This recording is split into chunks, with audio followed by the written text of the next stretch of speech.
Bonjour à toutes, bonjour à tous. Alors on va répondre à la question du petit déjeuner. Et en même temps j'ai envie de vous dire que la réponse elle est sous vos yeux. Déjà le mot en lui-même, il devrait vous choquer. Je m'explique. On a 3 repas dans la journée. Celui du matin, celui en milieu de journée et celui du soir. Donc on a le petit déjeuner, déjeuner et les dîners. Et là quand je dis ça, ça devrait vous sauter aux yeux direct. Petit déjeuner, déjeuner, dîner. Le déjeuner. On déjeune, ça veut dire on sort du jeûne. Et on parle de quel jeûne? Le jeûne de la nuit. Donc normalement, si on sort, si on dort, on ne mange pas. Donc on est à jeun.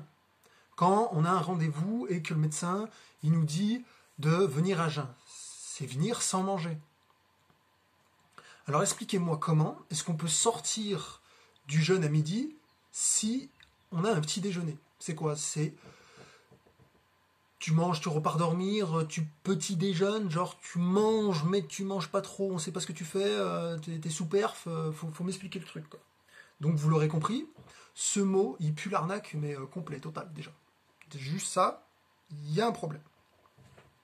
La deuxième chose à regarder maintenant, c'est nos amis frontaliers. Donc nos amis francophones déjà pour commencer, les Belges et les Suisses, et du coup on parlera vite fait de nos amis les Allemands. Chez les Belges et les Suisses, leur premier repas du matin, ils appellent ça le déjeuner. Pas le petit déjeuner, le déjeuner. Et en Allemagne, le repas du matin, ce qui est intéressant à regarder, c'est qu'on peut y trouver absolument de tout, quoi. Je veux dire de la charcuterie, des œufs, du pain, pump it up, quoi. C'est un repas ultra copieux. Troisième point maintenant à regarder, allez dans votre magasin préféré et allez au rayon petit déjeuner et regardez ce que vous y trouvez.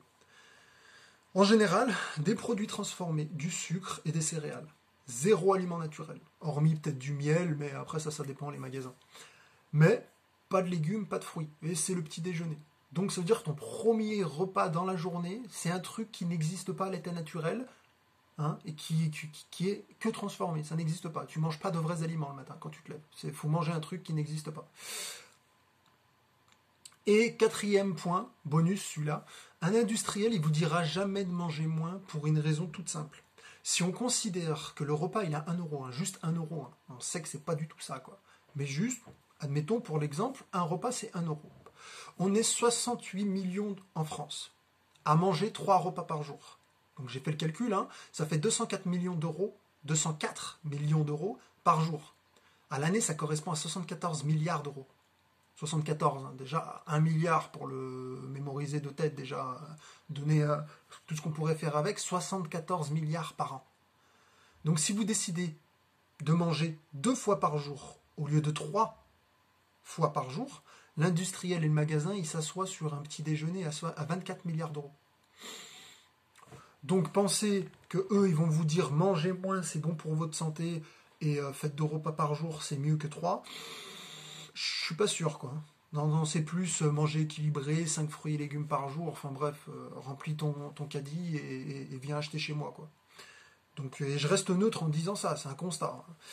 Conclusion, si vous ressentez le besoin et l'envie de manger le matin, faites-le. Mangez. Et à contrario, si vous ne ressentez pas le besoin, ne le faites pas.